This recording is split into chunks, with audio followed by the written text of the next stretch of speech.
الحمد لله رب العالمين والصلاة والسلام على خير خلقه محمد وعلى آله وأصحابه أجمعين. قال الله تبارك وتعالى في القرآن المجيد: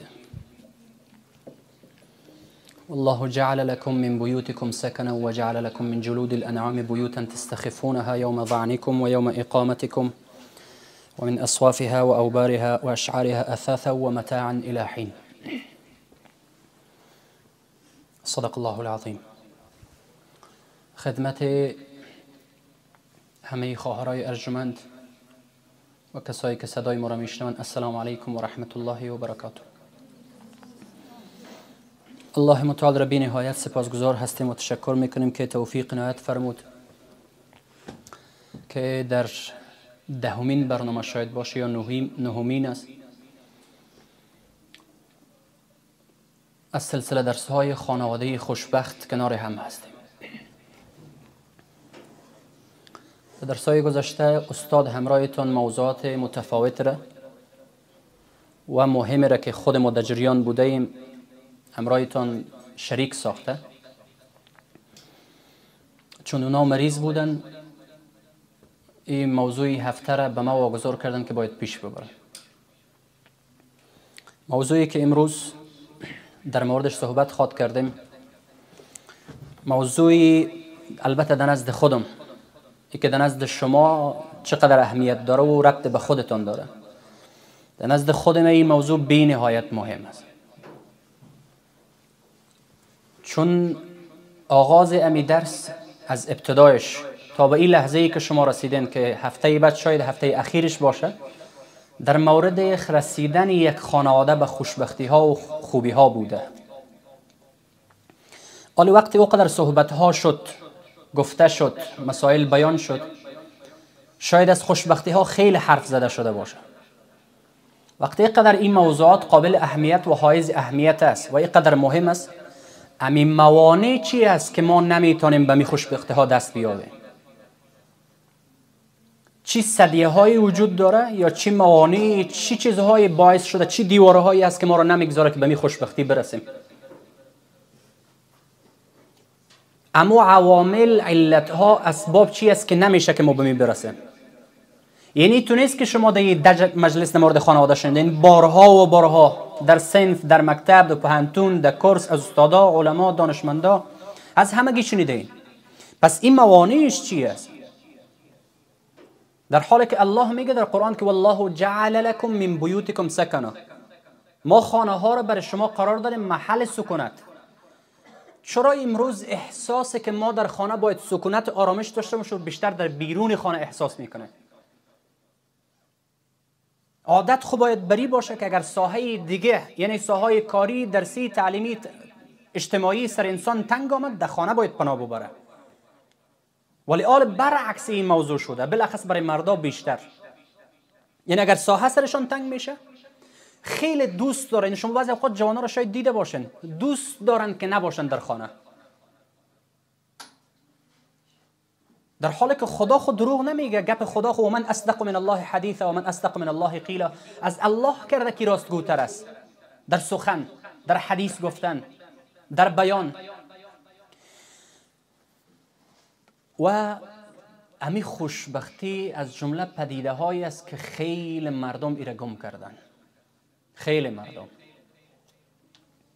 هر کس از یک منفذی، از یک راه به این ورود میشه، وارد میشه که ما به این دست بیاورم. یک از راه پول، یک از راه ثروت، یک از راه ریاست، یک از راه گفتگو، یک از راه زیبایی، و بالاخره میبینی که اون نفر بیشتر غرق تر است نسبت به دیگران. چرا نمیشه؟ در ابتدا یک چیز را باید بفهمیم که خود خوشبختی یک موضوع درونی قلب است. اکثرا به بیرون ربط نمی داشته باشه، بله اسباب باعث میشه که انسان در خوشبختی برسانه، اسباب خارجی، ولی درون اگر رضایت قلبی نباشه، درون اگر آرامش قلبی نباشه، درون اگر قناعت نباشه، درون اگر عفت نباشه، پاکدامنی نباشه، رضایت نباشه، باز که هر چقدر بیرون ما اسباب خوشبختی رو فراهم کرده باشیم، چون درون ما آرامش نداریم، باز اشتباه روان است. یک سوال رو من در ابتدا براتون حل میکنم، اویی که خوشبختی به این معنا نیست که یک خانواده درگیر اختلاف نباشه. این از ذهنتون کاملا پاک کنن. هیچ خانواده‌ای را شما در تاریخ پیدا کردن نمیتون. از آغاز بشر براتون میگم، اون در خانواده پیامبرا براتون میگم که در خانواده مشکل نباشه. چرا که در اینجا در یک خانواده دیدگاه ها متفاوت است، دیدگاه های متفاوت گاهن در تعارض قرار میگیره. من یک چیز میگم، طرف مقابل دیگه چیز میگه. برادر یک نظریه داره، خواهر دیگه نظریه داره، پدر یک نظریه داره، مادر دیگه نظریه داره. این باید در اینجا اختلاف ایجاد شه و باز اینا بتونن این مدیریت کرده و حل کرده. یعنی خوشبختی که در ابتدا میگم به این معنا نیست که در خانه هیچ مشکلی وجود نداشته باشه، خانواده هیچ درگیری نداشته باشه. گفتم در خانه پیامبر که در اوج این گپایی که ما براتون میگیم یا از استادا میشنویم، در اوج وحی نازل میشه، در مو خانواده هم مشکلات وجود داره. البته در او حد نه که در عصمت خانواده پیامبر یا خانه پیامبر کدام چی وارد شه و کدام لطمه وارد شه. و اینم در حافظه دم ابتدا بسپاریم که خوشبختی معجزه نیست که ما در انتظارش باشیم، ما را خواب ببینیم یا ما همیشه دست زیر الاشتن نشستگی باشیم میگه توکل به خدا خوشبختی خودم دروازه رو باز باریم که خوشبختی میه. قدم داره، پاها داره، چشم داره، گوش داره. این معجزه را باید خودت در خانهت متحقق بسازی. خودت باید همین مهارت داشته باشه که ایرم در خانه خود چه قسم ایجاد بکنم. یعنی معجزه نیست که خودش رخ بده، یعنی معجزه نیست که شما در زندگیتون رخ بده، شما باید در جستجوی معجزه باشید. خودتون باید را خلق کنید، خودتون باید را ایجاد بکنید. و بیشتر در اینجا مخاطبین ما کسایی هستند که هنوز در زندگی پر مسئولیت یا بعضی کسا در این وقت در زندگی بدبختی میگن در او داخل نشدن. آغازش متعلق به او زمان هم اون از زموج شروع میشه، حتی از اون چی که پیش از تولد شروع میشه. مثل که یک کس پرسان کرده و که تربیت فرزند چی وقت شروع بکنه، گفت 20 سال قبل از تولد. یعنی خود آدم بساز. معنا و مفهومی که پیش نمی بود. من دیروز میخواندم که در مورد موانع همراه خود فکر میکردم یا میخواندم یا اینترنت یا کتاب که موانع خوشبختی چی است. یک قضیات است که او را اگر ما برای جلسه بگیریم باز سمینار بگیم 3 ماه وقت میگیره. تنها موانع خوشبختی. ولی من که فکر کردم یک 4-5 شماره یا 6 شماره در ذهن ما آمدم، روی خود نوشته کردم، روی امو موارد گپ میزنیم. البته مهمترینش اولین مانع خوشبختی که نمیخواه یک انسان را، یک برادر را، یک خواهر را، یک همسر را، یک شوهر را یا جمعی از خانواده را نمیخواه که به خوشبختی برسن، اولین موانعش یا مانعش جر و بحث دائم و عدم کنترل زبان. پیش از که موضوع رو آغاز بکنم، به من یقین دارم، اطمینان دارم، تو به اطمینان کامل براتون میگم، اگر زنها زبانهایشان کنترل کنن 95% خانواده در امن و امان است. تنها زنها رو میگم، مردا سر جایش. این رو صادقانه به اطمینان براتون یادآوری میکنم. اگر زنها فقط زبانشان کنترل بکنه، بالاخص در وقت مباحثه و مجادله و بحث، قسم به خدا هیچ مشکلی در خانواده پیش نمیاد. این دیگرایشم که از این پس میگم ربط به زبان یک بخشش میگیره، چون اینمی لحظه ارتباط ما و شما که قایم است بر اثر زبان است. گپ زدن ولی نه دیگه نشستن ما و شما، اگر من طرف شما ببینم شما طرف من خنده خود گرفت که چی میکنن. یا همین لحظه‌ای که ارتباط قایم است میخوایم در مورد موضوع حرف بزنیم، از آدرس زبان تفاهم میکنیم. شما ایراد تجربه همراهتون بکنین، همین سکوت رو همراه خود تمرین بکنین، در خانواده هیچ مشکل رخ نمیده، هیچ جنجال رو شما پیدا کردن نمیتونه. یکی در خانواده خو جر و بحث بعضی اوقات زیاد میشه، یک نفر یک طرف یک کلمه میگه، دیگه میگه دو تا خو نگم اگه دلم آرام بگیره. این دیگه نفر میگه دو تا خیوک چرا میگم، من چرا نگویم. و مطمئن باشین با حرفهای جنجالیتون هرگز مردها را متقاعد کردن نمیتونین. امروز مخاطب ما شما هستین، مردان هستین که گپای مردانه براتون نمیگم، من مخاطب شما هستین. مردا باز شما رو برعکس میگم که زنها را هیچ وقت از پرسشگری خلاص کردن نمیتونین. اونا رو بازی تو میگه. زنها را هیچ وقت از کنجکاوی خلاص کردن نمیتونین. زنها را هیچ وقت از اینکه بار از یک موضوع رو پرسان میکنه چی شد، چی شد، چرا اگر مگر به خدا خلاصش نمیکنه تا با قام مرگ رفتنه. این باز به اونا میگم شما را اینم من براتون میگم، هیچ گاهی این جرأت را نکنیم که ما مردها را توسط سخن خود متقاعد بسیم، هرگز متقاعدش نمیسازیم. یکی و خلاص بازی میگم که چه قسم میشه. هر بحث، هر مجادله و هر گفتگو باعث حل اختلافات نمیشه. که ما به طور مثال پدر بنشانیم، مادر پدر بنشانه که صبر که کمی کارت دارم، برادر خواهر بنشان، خانواده که میگم تنها زن شوهر نمیگه، عمومی خانواده رو میگم، ولی نفرای اولش مخاطبین اولش اینا هستن. هر بحث و هر گفتگو قابل حل نیست، زمان میخواه. نفر نشستگی ساعت 6 بجه نفر از کار آماده میگه یک دفعه بیا باز گپ میزنیم. تو رو به خدا ساعت 6 بجه 8 تا الی 8 دانشمندای روانشناس میگه ساعت خستگی تمامی اعضای خانواده سی وقت مشکل حل میشه. تو یک دفعه در خانه بیا باز گپ میزنیم. یا او طرف از این طرف از کار زنگ بزنه مش ساعت 6 مییم باز گپ میزنیم. پدر کلانتون حلش کرده نمیتونه. اینمی بحث از خود زمان میخواه، فکر آرام میخواه. چون اگر ایره در زمان معین و مشخص لازمش ایره مد نظر نگیره، بجای از اینکه ترمیم کرده باشه دیگه هم زخمی میکنه. اینا را یک گپار عمیقاً گوش بدین که چی میگم براتون. این بحث از خود مکان میخواه. مکان دیده، زمان را دیده، حالت درونی را دیده، کل درگیری ها را سنجیده، بعد از باز موضوع را به چی روش و این از خود روش هم داره. میشه که زمانم زمان مناسب باشه، میشه که مکانم مکان مناسب باشه، اما روش بیان بحث، روش گفتگو یا روش حل مباحثه و منازعه شاید درست نباشه. پس ایره در ابتدا در اول ایره در ذهن داشته باشیم که هر مباحثه قابل حل مشکل برای این نیست که مشکل حل بکنه. زمان درست، مکان درست و روش درست. گاهن این تو میشه که در وقت مباحثه آغازش نرم می باشه. یک روانشناس میگه فعلا در حافظه نامش نمانده، میگه همیشه گپی را که میگن هر استدلال درست در 3 دقیقه درست رخ میده. در 3 دقیقه اول آدمی 4 دقیقه رسید گپا غیر استدلالی میشه، گپا به طرف جنگ و جنجال بیشتر کشانده میشه.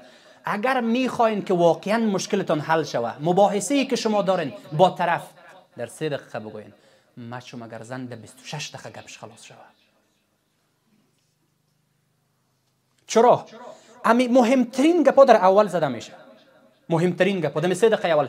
دم دقیقه 4 که رفته هم تون صدایت بالا میره، فهمیده شد؟ هم تون صدا، هم الفاظ از یک دیگه پیش میگیره. این میخواد که لفظ پیش از او برو، میگه نه باشی لفظ این از یادم نره. کلش در ذهن خود چیده شدگی است که بخیر میره میگم این فرس گفتم میرم. دم دقیقه 4 که رسید ازش خراب میشه. اینجا گپ به جایی میرسه که اینمی از اول که مباحثه را شروع کرده خرابش میکنه. دم 3 دقیقه کل گپ بگو. مرد هیچ وقتی را دوست نداره که برش نشستگی باشه و فلسفه گفته روان است. خود زنها اون روز یک ویدیو رو من دیدم، شاید شما در صفحات اجتماعی دیده باشین. مردا که میگه معذرت میخواین، اشته میگه ساری بخشش میخوایم. مرد دیگه والا این چی است؟ خب من دیروز رفته بودم باز پس آمدم، خب من تو شد باز بالاخره اون تو بالاخره باز بعد میگه معذرت میخوایم. دم 3 دقیقه اول گپ تمام که دقیقه 4 چی مرد باشه چی زن رشته کلام ازش میره، ازش گتوت میشه. به جای از اینکه گفتم اینا به یک تفاهم برسن، دیگه هم گپ از موضوع گذشته هم خرابتر میشه. چرا که اینا دیگه قوه استدلالشون ضعیف میشه. بالاخص در حالت عصبانیت مردا بیشتر دستایشون فعال می باشه، دستایشون، و زنها بیشتر زبانشون فعال می باشه. مرد را میگه عصبانی نکنن. مرد که عصبانی شد بیرحم میشه، نامهربان میشه، بددهن میشه. فکر نمیکنه که یه مو کسی است که 2 ساعت قبل بود. توسط زبان نمیتونیم اینها رو متقاعد بسازیم. وقت زمانی که اینها راحت شد، آرام شد، باز آرام متقاعد میشن. در وقت غمگینی، پریشانی، در وقت عصبانیت پدرکلان ما نمیتونه اونها رو متقاعد بسازه. این عادت عام مردا هست. و ما که جنجال اگر کدام جای پیش میخوایم دمو لحظه ای که جنجال پیش اومد دمو لحظه حلش کنیم، نمیشه دمو لحظه حل. دمو لحظه بکش خود از اتاق، برو برای یک قدم به عقب به خاطر 2 قدم به پیش رو، یک قدم عقب بکش خود را. آرامشت را حفظ کو، سکوت کو. اگر استاده بوده بنشین، اگر نشسته بوده خود به پهلو بیانداز. اگر هیچی نمیشد برو 1 رکعت نماز بخوان و زویت بگی. بعد از 2 ساعت بعد حالت سرت میگه که بخی نیاز به مباحثه نمیباشه. سر چی جنجال داشتن ولی گلاس چای چپاش. خیلی نیاز به مباحثه داره.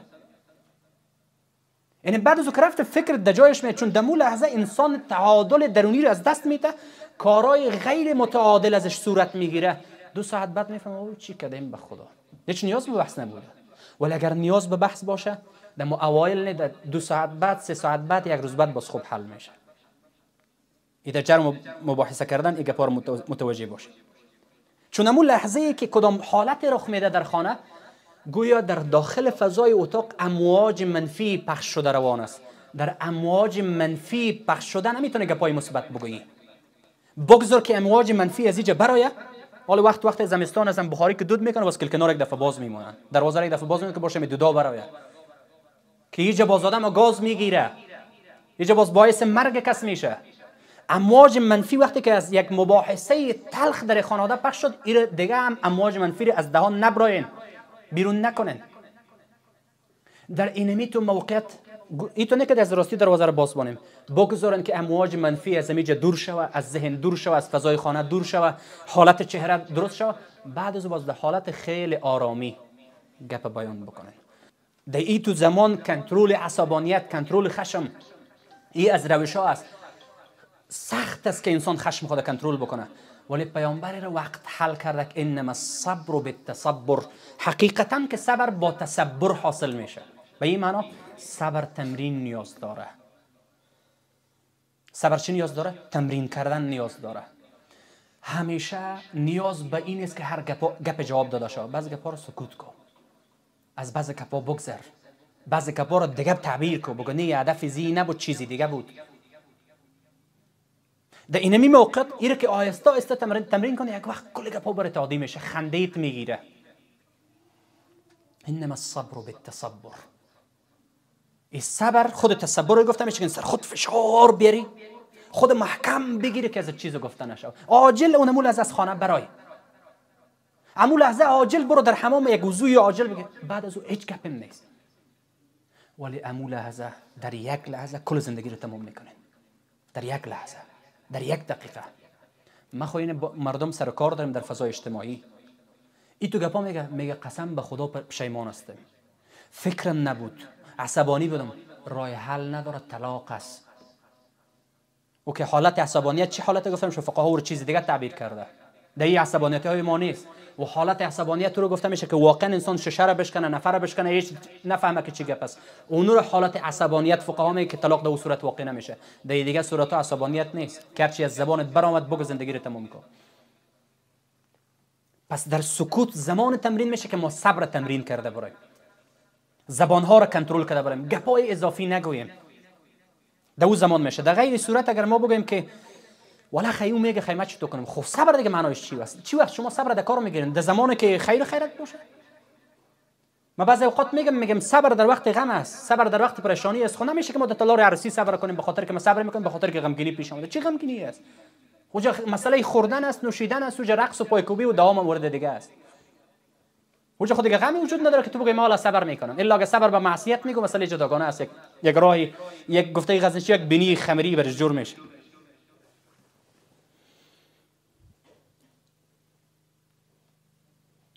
گاهن در بعض مباحثه ها و بعض جنجال ها و بحث ها بعض گپای فتنه انگیز زده میشه.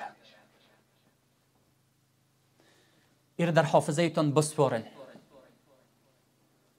جنجال های گذشته نه مشکل آلتان حل میکنه و نه مشکل فردایتان حل میکنه، بلکه هم گذشته را خرابتر کرده، هم حال را از دست داده، هم آینده را خراب میکنه. گپای گذشته را حال نگو، گپای زمان نامزادی را در این وقت نگوین، گپای زمان عروسی را که در اوج چقدر نان پخته شد چقدر نشده پخته بود در وقتی که سر تربیت فرزند جنجال داشتن از دیگاه عروسی حکایت نکنن. زمانی که سر لباس فرزند جنجال می داشته باشن، سر لباس عروسی کرایی که از یک جای گرفته بودن سر زو جنجال نکنن. و گپ گذشت، و گپ گذشته از گذشته یک درس عبرت است که خلاص تمام شد برای ما. آینده هنوز نامده، سر این لحظه فکر کن. این گپا فتنه انگیز است. این مشکل حالی که پیش آمده در حل یک مشکل را یک دفعه مشخص کنن. مثلا شما یک موضوعی با کسی مشکل دارن، برادر با خواهر، شوهر با همسر، همسر با شوهر، مادر با پدر، یا کل اعضای خانواده. یک دفعه بشینیم بازی که دیگه ذهن را آرام بکنین، بگیم مشکل ما و تو چی است. بازو میگم مشکل ما و تویی است که ما و تو چرا به تقوا نمیرسیم. مثلا یک جنجال باشه، اگر این جنجال باشه در خانواده، این مثال میگم براتون، این موضوع رو مشخص کنیم، بعد از تقوا دیگه نریم سر دیگای عروسی. از اینجا به از این وقت جای تقوا سر کارتای عروسی دیگه نریم، امی موضوع رو سرش گپ بزنین. ولی اینجا که یک دفعه گپ شروع میشه اصل مطلب فراموش شده، گپ دیگه طرف رفته. یک زمان خبر میشه که در چی نتیجه رسیدیم، ساعت دو ساعت دو نیم ساعت وقتشون تیر شده و هیچ نتیجه هم دست نیافته. دیگه هم امواج منفی رو پخش کردن و گپای گذشته را گفتن. اونم روانشناسا میگه مردم این چیزا رو زیاد میگه رعایت کنه. اگر شما میخواستین میگه یک عیبتون بفهمین، فقط یک عیب خانمتون بگوین، کل عیبایتون میگه. دو روز یادت هست که در خانواده پدر مرا اجازه ندادی؟ دو روز یادت هست که من برات گفتم تو لباس بخر نخریدی؟ دو روز یادت هست از تو از حافظه رفته و در حافظهش ای تو حق شده، مهر سنگی شده، هیچ تکانش داده نمیتونی، شور نمیخوره از جای خود. در اتو موقعیت ها این بحثا لازم نیست، درست نیست. موضوع دیگه که در بحث ها شما ایره مد نظر بگیرن، سعی کنن یک شخصیت است، یک رفتار هست، ایره عمیق متوجه باشن. در وقتی که شما میخواستن با کسی مباحثه بکنن، اعضای خانواده کدام موضوعی رو حل بکنن، شخصیت ها را نشانه نگیرن، رفتارها را نشانه بگیرن. در شخصیت ها هم شاخصه ها را مد نظر بگیرن، نه خود شخصیت را. مگر اشتباهی در یک کسی وجود داشته باشه، رفتارش نقد که خودش شخصیتش برای خودش یک شخص است، خودش برای خود یک کس است. زن برای خود میگه مرا تو نمیشناسی من کی هستم، و مرا میگه خیلی تو خوب بس مرا نشناختی. تو که وقتی کل شخصیتی از او را نقد بکنی، رفتار مثلا من آدمی هستم که در حالت خشم خود کنترل کردن نمیتونم. من اگر اعضای خانواده کسی میگه که او نفر خشمت کنترل کو، مرا دیگه در موضوعات مالی چیزی نگه، فقط خشم بگویه. من این موضوع من دیگه موضوع است. شخصیت مرا نقد نکو. شخصیت کسی که با تو مباحثه میکنه رو نقد نکو. او برای خود یک شخصیت داره، حتی اگر 4 عیب شرعی باشه. او برای خود یک کس است. هر کس برای خود یک کس است. اما شما نمیدونید فرد پیش روی استفاده میشه، هر چقدر بدقواره باشه برای خود یک دیزاین و دکور میکنه. خوش است نه؟ سعی کو ببین میگه فرشته زمانه. او برای خود یک کس است، برای تو شاید کسی نباشه. وقتی که ما میخوایم در یک مباحثه، در یک جنجال موضوعی را حل بکنیم، شخصیت ها را نه، رفتارها را نشانه بگیریم. این موضوع خیلی مهم است. گاهن ما در اینمیت موقعیت جنجال ها شخصیت ها را عاجلا حذف میکنیم، اما آبرویش را، عزتش را، جایگاه خانوادهش و ده ها مورد دیگه، اما رفتار مشخصش نقد بکنه، اضافه تر از اوی طرف و طرف نرو. پیامبر گرامی اسلام صلی الله علیه و سلم یک روز در میان جمعی از زنها، این شما شنیدین، گفت اکثریت اهل جهنم زنها بودند. زنها خود زیاد حاضر جواب است. یک زن می عاجل صف بنش گفت چرا؟ خیرت است؟ به اصطلاح امروز چرا ما اکثر چی کردیم؟ زنها خود عاجل زود یکی دیگه گپورم تو چندگی است، یکی دوی پشت یکی دیگه میتونه قالب کردگی تیار آماده، فقط برای فیر آماده. چرا خیرت؟ در پیشروی پیامبر گفت ایکفرون بالله، آیا اینا کفر ورزیدن به خدا؟ گفت نه کفر نورزیدن به خدا. ایکفرون بالله خو یا زود گپ اون طرف میبره، اون در گپ در کابل رو میبرن، در قندار و در هرات کش میکنن.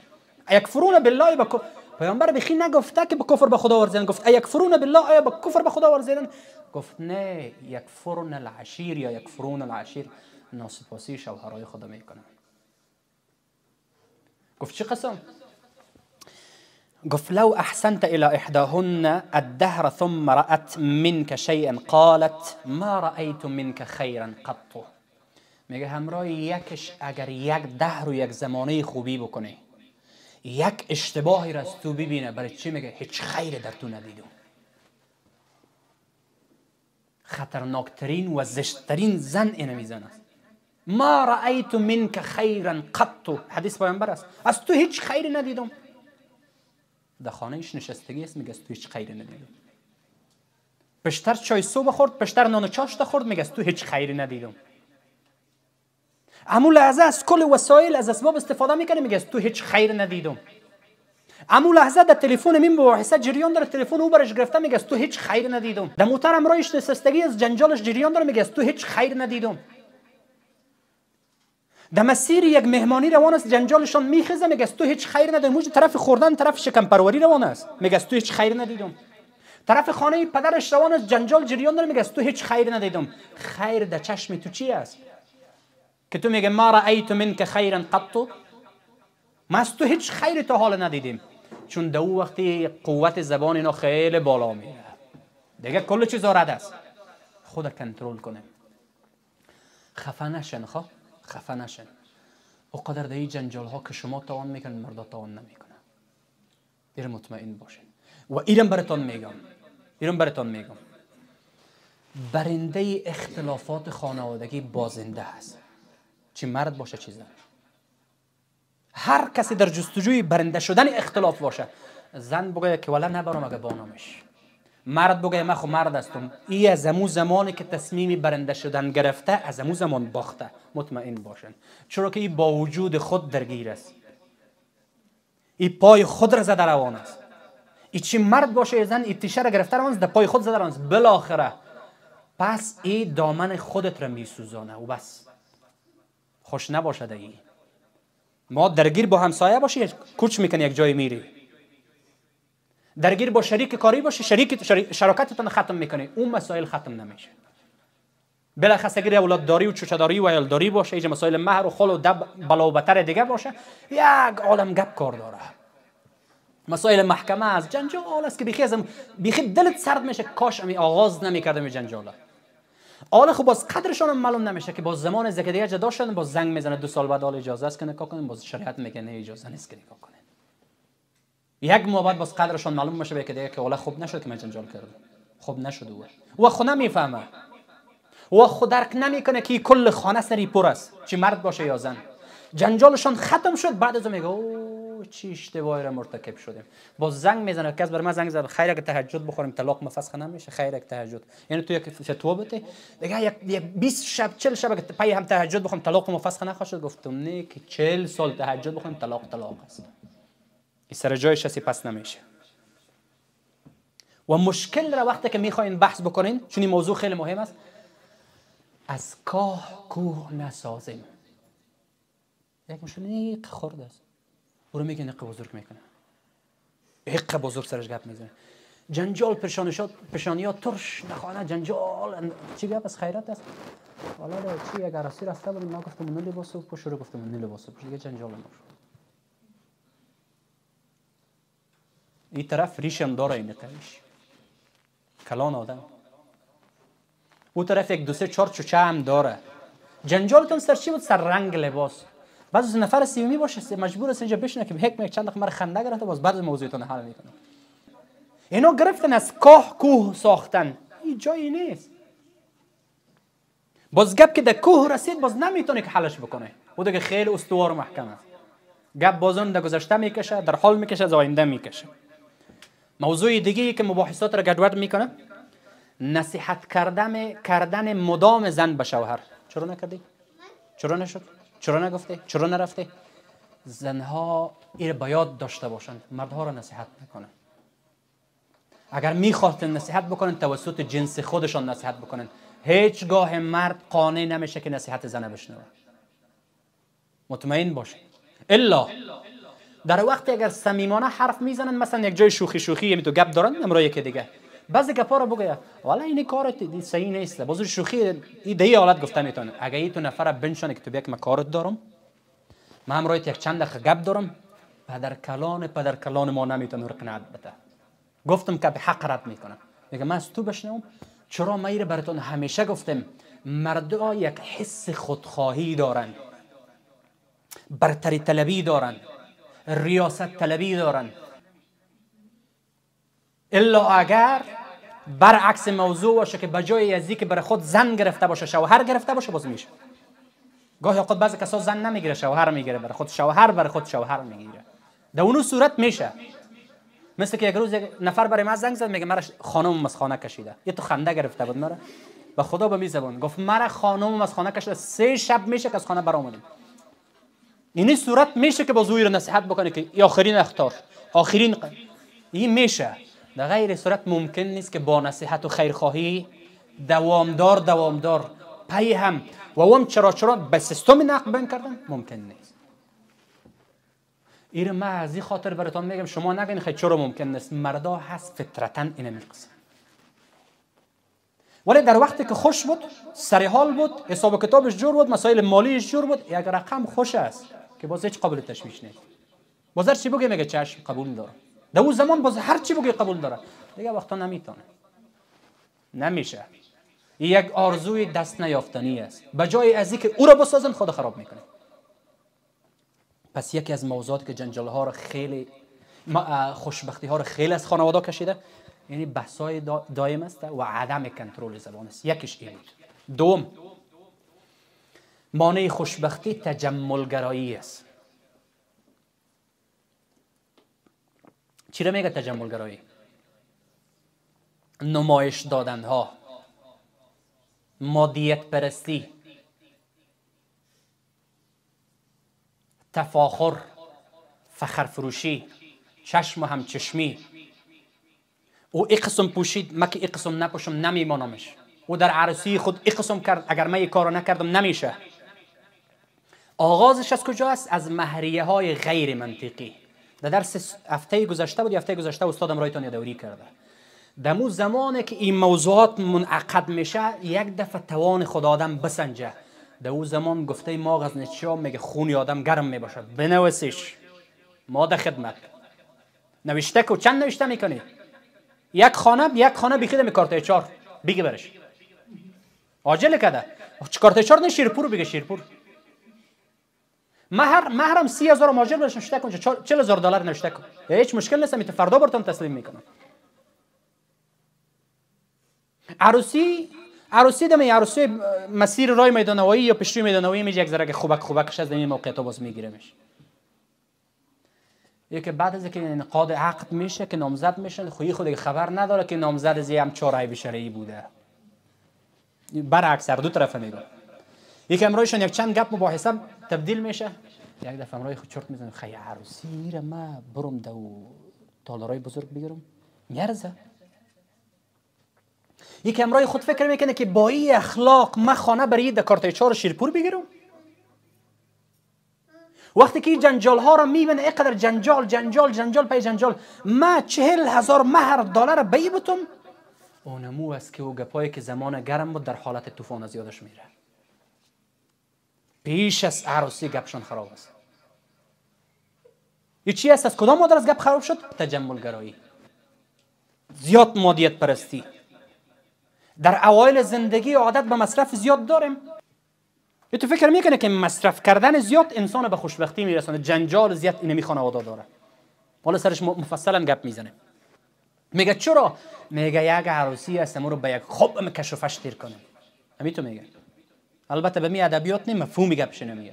میگه یک عروسی است، یک روز است ما رو باید به می نمایش، به می فخر فروشی، به می استوریگکا و این طرف و طرف نه که تو مترکا بود، تال بود، چند تا فرنرا پشت هم بود، این جای بود. ما این تو لباسمون 50-60 هزار وانی قیمت داشت. خب باز میبینیم بعد از عروسی باز گپ میزنیم کل لباس زیادت بره. در اوایل زندگی مصارف والا می باشه، لاف زدن ها زیاد می باشه، نمایش دادن ها زیاد می باشه. یک نفر که از خودش صنف 12 را نخونده خود دکتر معرفی میکنه، مسئله مالیش کاملا در یک رکود قرار داره، خود میلیونر معرفی میکنه. در صحنه عملی زندگی که داخل شد که خیر و خیرات است. چرا که مردم همیتو با فرهنگ مصرفگرایی با آشنا شدن و با عادت کردن. نمیتونه که مینوی غذایی چند نمیگه خود چی داره نه؟ میگه کدام مینوی متوسط انتخاب میکنه، بالا و پایین. نه اما بالای شوی که بعضی کسا باز میه. ورم به خاطر چی کسا که هیچ وقت ازشان راضی نمیشه. میره در سخنرانی ها قبلا یادآوری کرده.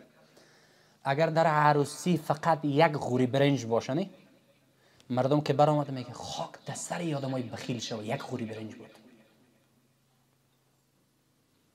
اگر یک کم زیادتر باشه، اینجا 5 نوع برنج باشه، 5 نوع گوشت باشه، 5 نوع میوه باشه، 5 نوع از بخش لبنیات یک چیزی باشه، باز میگه چی انسانای فخر فروشی، چی انسانای بیهوده‌ای، نه خیال فقیر کرد نه مسکین کرد. این چی معنا داشت؟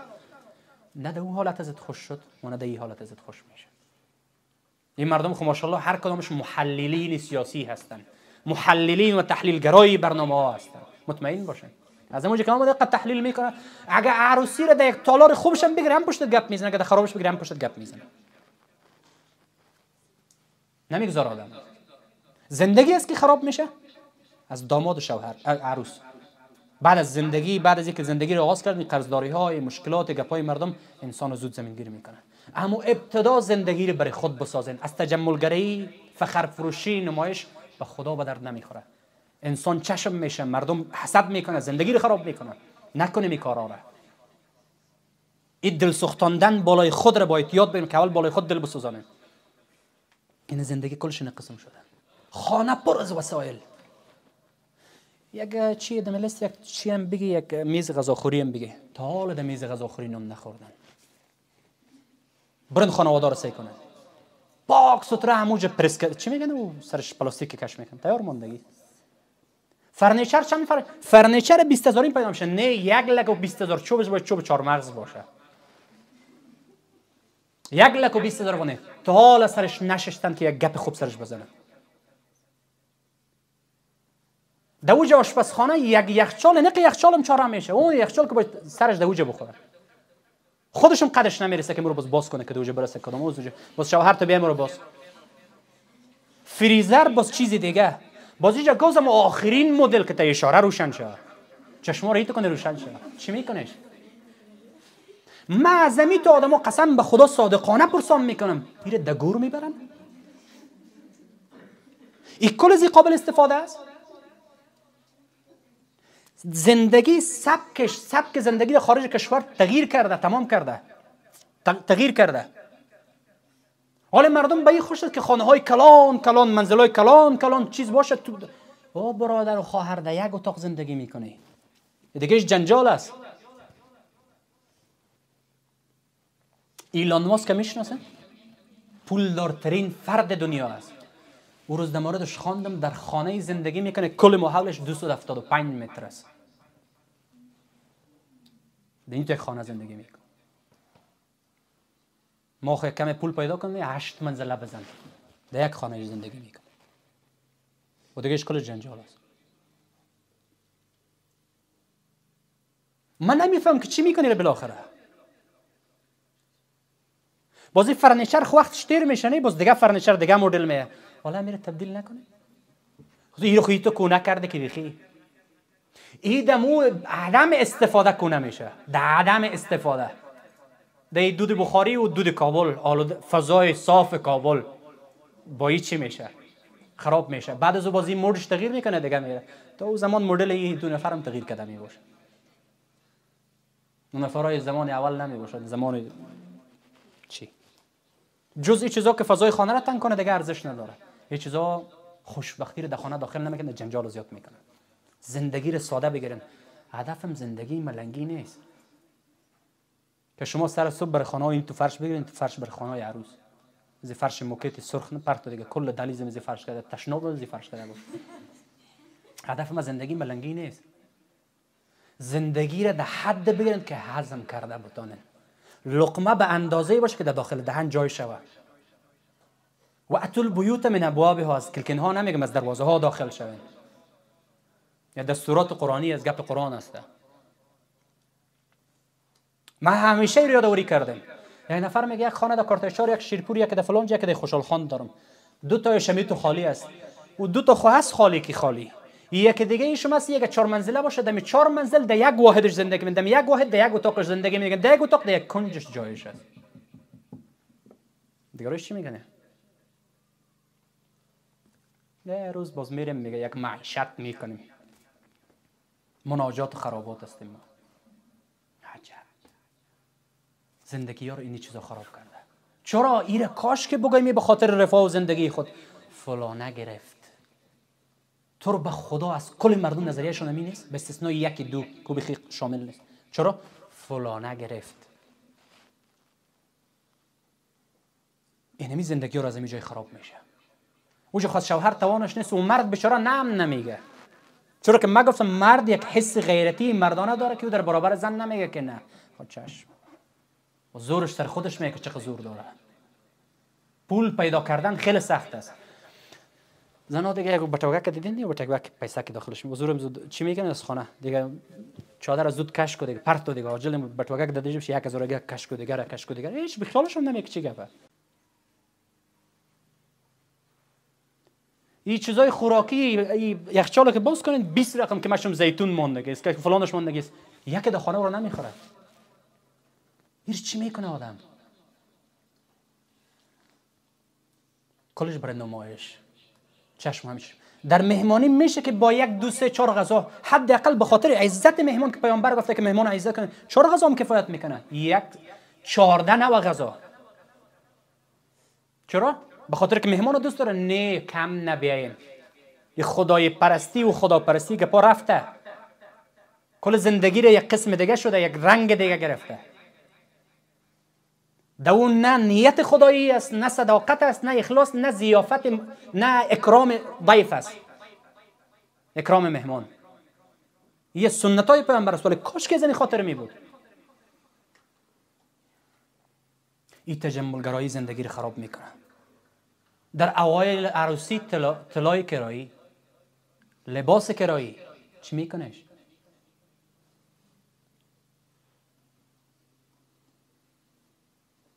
بعد از کرایش باز نفر پرداخت دادن نمیتونه. زندگی ها را ساده بگیرین، به سبک خود بگیرین، نه در قصه مردم. خودتان خوش باشین، مردم خوش نمیشه. در عروسی 600 نفر دعوت نکنین به خاطر که مردم ببینه که قموترا در پیشوی تالار استاد بود. 20 نفر آدم قدرمند سپاسمند را پیدا بکنن دعوتشون که می لقمه در اینها بیارزه، اما قد و قامت اینها با می تالار بخونه. دیگه مردم خوش نمیشه، دیگه مردم دیگه هم گپ میزنه. دوست باشه خوش میشه، دشمن دیگه هم سرکوب میشه. در این تو کارهایی که تو انجام میدی. و از این تجملگرایی هدف ما این نبود که ما شما ملنگونه زندگی بکنیم. مگر این راست نیست که یک زمان در خانه ما در یادم میاد تو خانه ما یک زمان خیلی شدید پدر ما در فقر سپری کرده. ما در سنم در یادم میاد که ما یک زمان سر فرشای پلاستیکی خو میکردیم. با خدا صمیمیت بود، محبت بود، عطوفت بود، شفقت بود، مهربانی بود، ایثارگری بود، فداکاری بود. آل اینمی به 100 برابرش ضرب خورده، بلند شده، کل چیزا حذف شده، کل خوبی ها حذف شده، ایثار و فداکاری و تمامی گپا حذف شده. پس دومین مشکل که خوشبختی را از خانواده ها میگیره مادیت پرستی و تجملگرایی و اینی ظاهرسازی و تفاخر و لاف زدن است. این خو خلاص شد، عروسی رفت، عکسایش دفت خلاص نمیشه. بعد از عروسی یک چیز را چی میگن؟ طرف من متوجه باشه. بعد از یک 2 روز بعد میباشه چی سلامی میگن؟ یک چیز است باز مهمانی ها شروع میشه. اینجا پایوازی است، مشم 3 سلامی میگن، یک چیز نیست. ما ولکه یکشون بشناسم با مقدر درگیری های شخصی خود به خدا قسم بدون عروسی چیز نمیشناسم. ما شیرینی خوری دیگه چیز نمیشناسم. ایره به این معنا که خدا به تجاهل زده باشم در کوچه حسن چپ به خدا نمیشناسم. من نیستم این چیزا رو بلد نیستم، نمیفهمم. نه در خانواده های ما این چیزا رایج است. نمایش یاد دارم که تو چیزا وجود داره، مثل که یک معما در ذهنم باشه، چیزی دیده باشم که خارجی قسم است. کدام خارجی قسم؟ باز بعد از اینکه خلاص شدی عروسی های تصاویرش در صفحات اجتماعی شروع میشه. که ما اینی تو اشتباهات را مرتکب شدیم در قالب فخر فروشی. در اینی عروسی بود باز دیگه امرای فرونرکا عکس بگیم، امرای قابای خوراک شکم پرورانی، امرای دیگه عکس گرفته دیگه امروز دیگه آمده بودیم. باز بعد از این خلاص شد این فیزن و شوهر.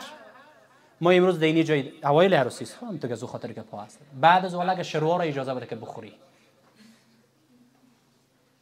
بازی در فرفت امروز ما خوب شدم چی مچم چی رستوران چی بودیم نامشم دیگه یاد نمیداشته باشه. چینایی است مچم چی بلا. 2 روز بعد در خانه با سودا نمیاره این نفر. زندگی را به سبک خود به حد توان خود قابل هضم برای خود ما باشه که به یک قسم معیار بسازیم. اینمی زیباترین زندگی است. هر چی که کشفش زیاد بگیرن جنجال زیاد است. مطمئن باشین به این. سوم مانع خوشبختی نبود یاد خدا در خانواده ها هست. روز ما سونا رفته بودم، یک نفر در پلویم نشستگی بود، گفت والا آرزوی این بود که تو از نزدیک یک دفعه ببینم. من گفتم این آرزو خصوصی اصل گپت بگو.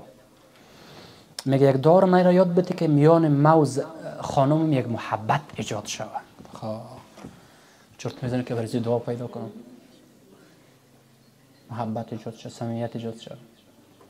من پیش از گفتم نمازها و عبادت و بندگی خدا، گفت یک نماز در خانواده ما فعلا نیست.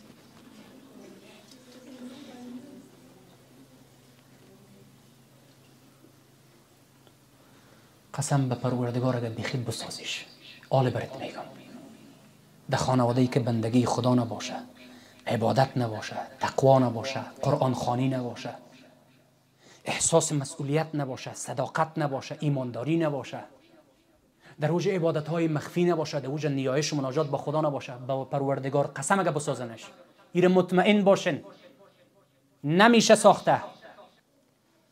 کاش این موضوع رو در اول یاد میکردم که یکی از موانع خوشبختی که عام خانواده رو فرا گرفته اینی خانسب کلان آدم، مرد خانه رو براتون میگم، تجارت خوب یاد داره، سفر خوب یاد داره، در وقت عبادت و بندگی خدا مسجد ملا امام میگه حی علی الصلاه، اید تلویزیون مصروف است. توی خانواده رو میخوای خوشبخت بسازی، قسم به خدا به خوشبختش بسازی. من براتون میگم در اوج عبادت و بندگی خدا میگه حی علی الفلاح، بیا به طرف رستگاری، ایجا سیگارت به دست مرد خانه است، کشک در روان است، بازی میخوای به خوشبختی برس؟ عجبا.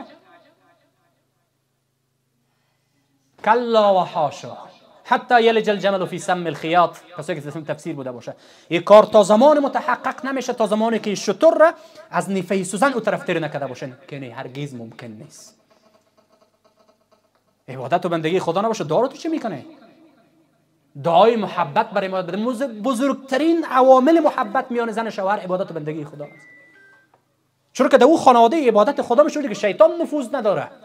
وقتی که در خانه نباشه، این دعاهای مسنونه و اذکار و نوافل سر جایش باشه، اینجا عبادت و بندگی خدا نیست. فرق این خانه با خانه کافر در چیست؟ پس چهارمین یا سیومین مانع خوشبختی نبود ذکر یاد خدا هست. یا برای اعضای خانواده دعا رو بکنه که اللهم الف بین قلوبنا و اصلح ذات بیننا، ای پروردگار الفت در قلب ما ایجاد بکن، اصلاح ذات البینی در میان ما ایجاد بکن. پس ذکر خدا رو در اول کار قرار بدن، بعدش برن روی دیگه گپا، بعدش روی موضوعات دیگه. چهارم موضوع اختلاف نظر در تربیت فرزندا. یکی خدا اندم مردا و زنها را مسئولیت پذیر به بار بیاره. بعضی کسا فرزندای خود که بر ثبت نام میره کوچکارا، کوچکارا میگه میره میجه ثبت نام که از کوچه جمع شود.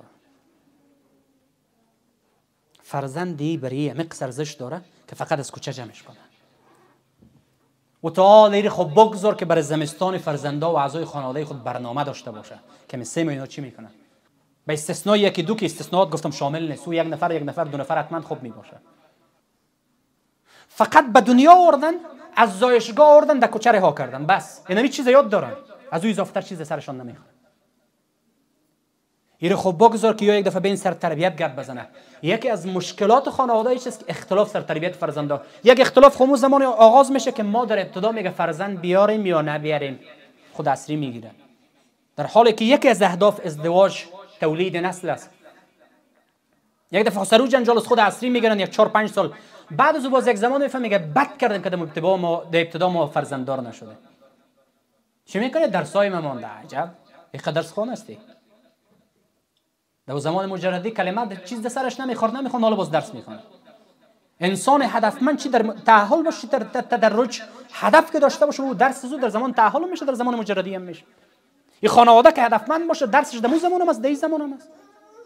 این به این تعلق نداره که من فرزند نمیارم که فلان. بازی که تولد شده سرنام زو اختلاف است.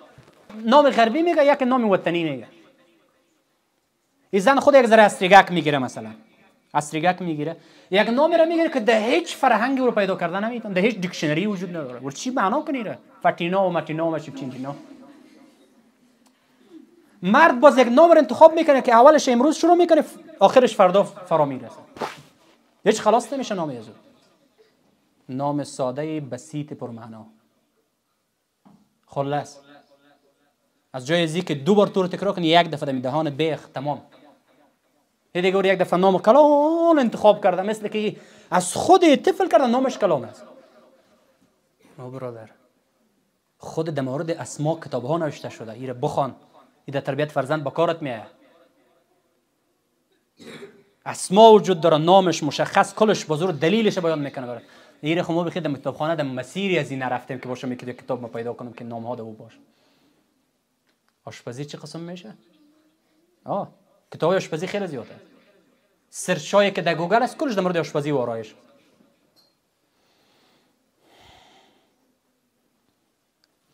یعنی گپ مهمی است که وقتی ما شما رو به اتمام است، مهم گپی است ها که یک دفعه کسی که فرزنددار میشه پیش از او باید یک ذره خود آدم بسازه.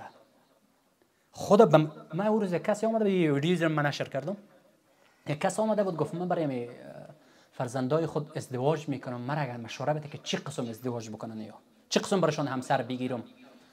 باز من گفتم بعضی کسا میشه که همسر شوه ولی مادر بر فرزندا شدن نمیتونه. یا بگرفتین چی میگم؟ همسر شدن آسان است ولی پدر شدن برای فرزندا سخت است.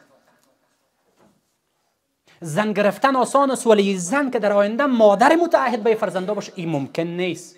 الا ماشاءالله که یک تا بفهمن که ما بعد از این احساس مسئولیت در قبال فرزند باید. من نسل تربیت میکنم.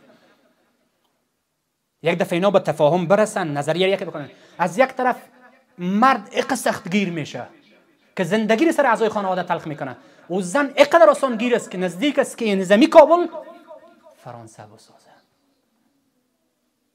یک دفعه یک نظر واحد کنن، چون در این صورت یک طرف سختگیری باشه یک طرف نرمگیری باشه، یک طرف آتش باشه یک طرف آب باشه. به کدوم طرف یه حرکت کنه فرزند چی کنه؟ یعنی خوشبختی از خانواده میگیره، هر روز جنجال. و آخرین موردی که من میخوایم بیان کنم، گرچه 2 شماره مانده، عدم درک حالات یکی دیگه. انسان هیچ وقت یک حال نمی باشه. عادت بری است، قلب انسان همین قسم است. ساعت 8 بجه صبح یک رقم خوش می باشی، روز اول عید بری. 2 ساعت بعد یک خبر میشنوی روز سوم نمازدیگرش بری میشی. سوم نمازدیگر آدم بعضی وقت پرشون که عید رفته باز طرف دست میری، باز طرف مسئولیت میری. اونو قدم پریشان میشه. حالت قلب همزو قلب از تقلب گرفته مید خاطر تغییر پذیر است. یک لحظه در نهایت مسروریت و خوشحالی قرار یک دفعه غم سرت میاد مثل کل غمای دنیا سر تو باشه. این حالت ها رو باید انسان درک کنه که هم در زن وجود داره هم در مرد وجود داره. ما اگر این حالت ها رو نبینیم، همسر از خانه به خانه آمد شو خسته زله کفته در به در بلخص دیو وطن و خانمش آمده دیگه، خانم خود دیگه نه به وضع ظاهری رسیده، خانه گدواد، اطفال گدواد، لباسا گدواد. شوهر جون چی نریم یک چکر یک شاپینگ. دینی توقعات میگم سلی را کش که پشت سر بزندن روی ازی که شاپینگ برش یاد بدیم. شاپینگ چی رمیه و یک دفعه پیش از که روحیه که دیگه را بفهمن که آیا من برای شاپینگ حال آماده هستم. در این حالتی رو ولی که دانسینگ مذهبته، دانس به خدای رقصی رو مزه نمیته. این برای میگه شاپینگ بریم. این نو از بازار آمد، از خستگی از یالودگی های آمد پس میگه ببریم بازار. از میدان دروازه. من پیشتر براتون گفتم که ساعت 6 الی 8 وقت مباحثه نیست. یا به طور مثال زن در اوایل ازدواجش او حالت مجردی و چیش هنوز باقی می باشه. بعد از که فرزنددار شد اونمو تقاضاهایی که دو زمان داشت این زمان دیگه مرد نداشته باشه. این میگه نه باید امو تو باشی. وال مادر شده او خانت چی بگویم. این میگه نه باید امو تو باشی. نمی باشه آدم. این رو باید درک کنه که او حالتهای مادر بودن، رسیدگی به فرزنددار، رسیدگی به خانه یک عالم کار داره. با زادت ما خودم میگم مردا هم کار زنا براشون بخیر چیز. میگه شما چه کار میکنید؟ اوجا جان کردم اینجا هر روز می کل چیزایش تیار آماده منظم با تمام منو. تو چی میکنی در خانه؟ و یک روزی در خانه بنشون شما برای اینکه چی میکنی این؟ والله آشپزخانه را از دیدن باشه. صادقانه براتون میگم. گپ حق نمی است.